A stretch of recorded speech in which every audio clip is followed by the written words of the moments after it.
Okay, today, me and brother Aaron, we're changing some oxygen sensor on the vehicle, and then I'm gonna explain why the purpose of oxygen sensor and why you need to change them. And my name is Anthony L. This is brother Aaron. Brother Aaron gonna be the cameraman, and he does an excellent job, I may add. But anyway, we're gonna show you how to change or clean some oxygen sensor and the purpose. The main purpose of oxygen sensor is what it does. It makes your car run more fuel efficient. It serves one purpose. All it does is burns the excess fuel out of your exhaust system, therefore making your car run more fuel efficient and you get a better gas mileage. Usually when you see the check engine light comes on, 90% of the time it's your oxygen sensor, and the time that you need to replace them. Well, anyway, I'm going to show you how to replace them. In my case, I'm going to show you how to clean them also. A lot of times if you can clean them and put them back on, they'll go back to working. What happens, they get dirty with a lot of carbon on them, and whereas they can't sense anymore. So if you, 9 times out of 10, if you can clean them up and get them back shining and put them back on, they'll go back working, back to normal again. Anyway, we're about to get started here.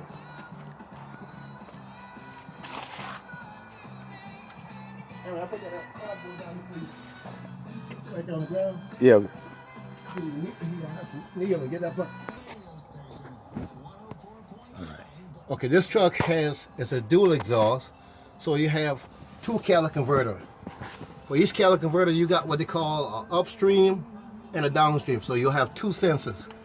If you have a single exhaust, there'll be 2 sensors, upstream and a downstream. One before the catalytic converter and one after the catalytic converter.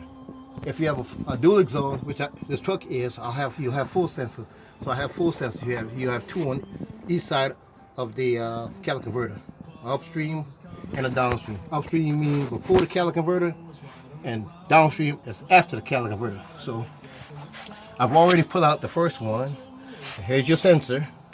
And what I did, like I said before, what I'm doing today, I'm going to clean off 4 of these sensors and put them back on. So you clean them up like this.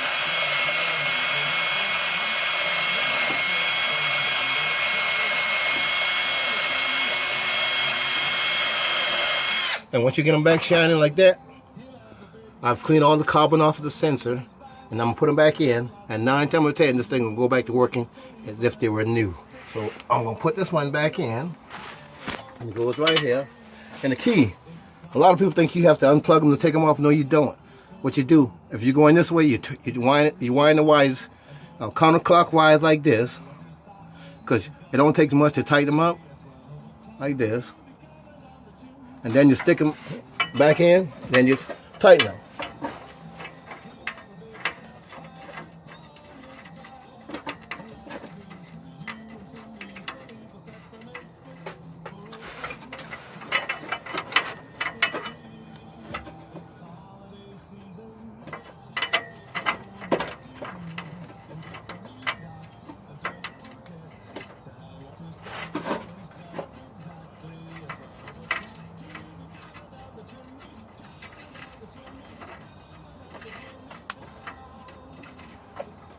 Okay, this one.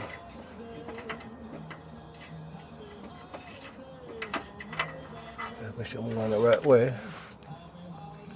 Okay. Okay, I see what I did. I went the opposite way, so I got to wind them back the opposite way.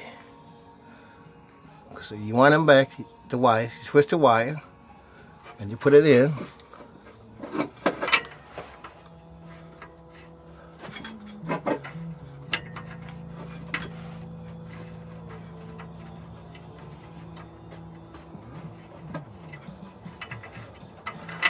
Pause that for a second.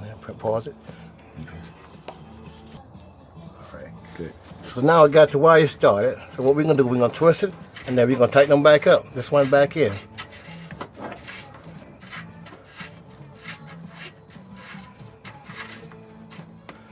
Okay, now and then we're gonna take my wrench. Okay. And usually on these, you get a big wrench. Like that. This is actually a size 22 on this one, and you put it up, and then you go up and you tighten them. You require a couple knocks like this, and that sensor is tight. Now we're gonna pull out another one. So we'll come here. We're gonna pull this one out. And what we do, you take your big wrench and you put it on like this, and you pop it a couple of times, and it breaks it. Then we screw it out.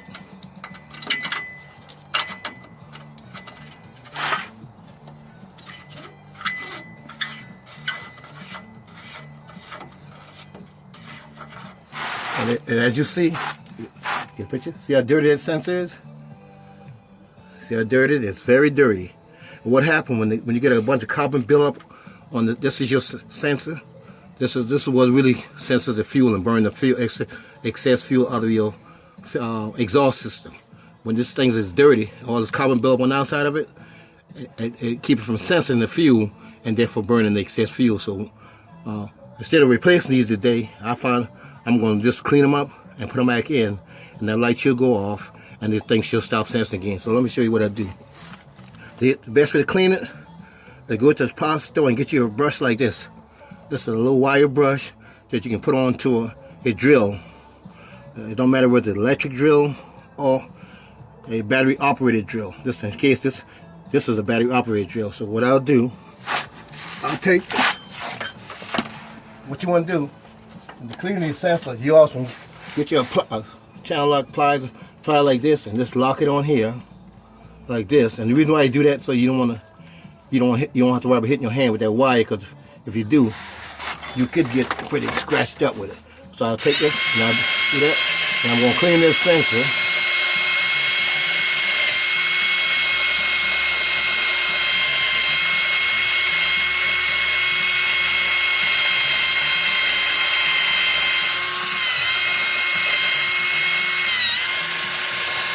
And once I clean it up real good and put it back on, these sensors are going to go back working as if they were new again.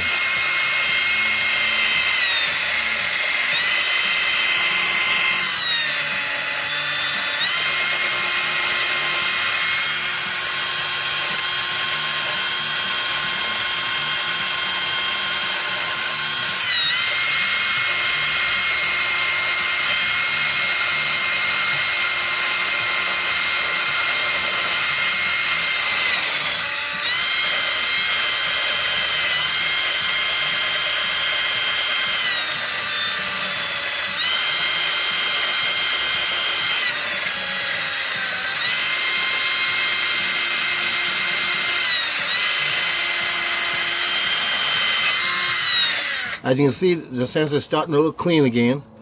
See, I've pretty much taken all the carbon off of the outside. This part of here that actually senses your fuel. What happened? The sensor sends a sparks to these things, and the sparks come through here and burn the excess fuel in your exhaust system, and therefore make your vehicle run more smoother and more fuel efficient. Now, keep in mind, these sensors will not stop your vehicle running. If they go bad, that light will come on, but your truck will still run pretty normal. The only difference, you will not get the best fuel economy for saving fuel. So that's why they require that you replace them at least every 70,000 miles. And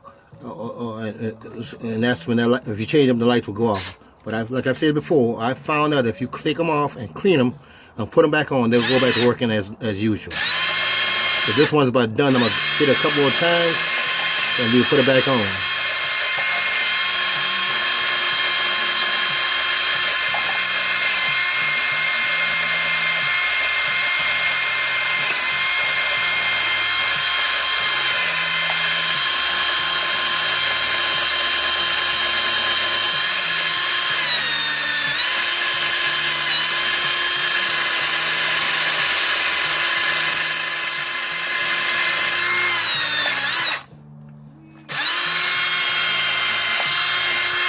So that one is done. So now I'll put it back. We're gonna put it back on.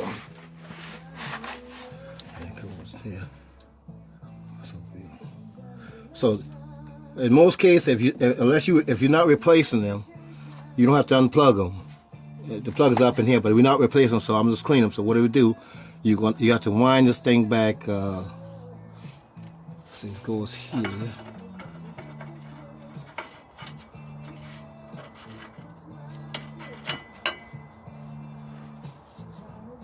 You sort of wind it counterclockwise, and then you put them in. Because the threads are not that deep, and you really install them like this. Because it doesn't take much to tighten them up. And then that one is done. Then you take your wrench and put it back on and lock it in place like that. And that's it. And now we'll go to another one. So we find another one. Go. Okay, this is your fourth. This is number 4. This is our 4th oxygen sensor. We're gonna do the same thing. As you can see, this sensor is real dirty. See all the carbon buildup on the outside? This is your wiring. This is your sensor. This is the part that actually burns the fuel. Actually, this is the part that burns the fuel. As you see, this sensor, this part is real dirty and built up with carbon buildup. Once it becomes dirty and built with carbon buildup, they can no longer sense because the carbon prevents it from sensing. So what we're gonna do again, that's why I'm cleaning this 4th sensor, and then we're gonna put it back on. So use my wire brush and clean it real good. Get all the carbon off of it. And then 9 times out of 10, this thing will go back working like new.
Okay, now we clean that 4th one, and I'm going to reinstall it, and then we'll be done.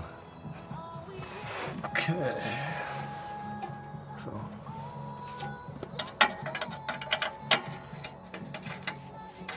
you put it back in, and you turn it. It don't take much to tighten these things.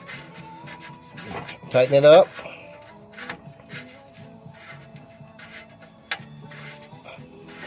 Once you don't snug it with your hand, then you get your wrench.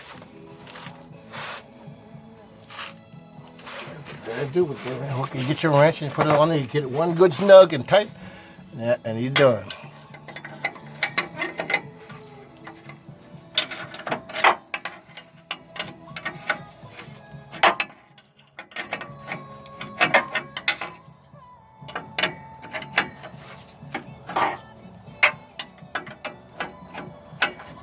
And all you have to do once you get it tight, just snug them. And that's it. Now, if I was replacing a sensor, after unscrewing, I would have to unplug each one of them. So there's a plug for each one of them. Plug each one on the back of it. There's a plug. But since I'm just cleaning them, I don't have to unplug them. I just can twist them out and twist them back in. And that's it for that one today, guys. And thanks, Brother Aaron. Well, actually, we're not completely done yet. We're gonna go back. I'm gonna show you how to rebuild a front end suspension. So we'll be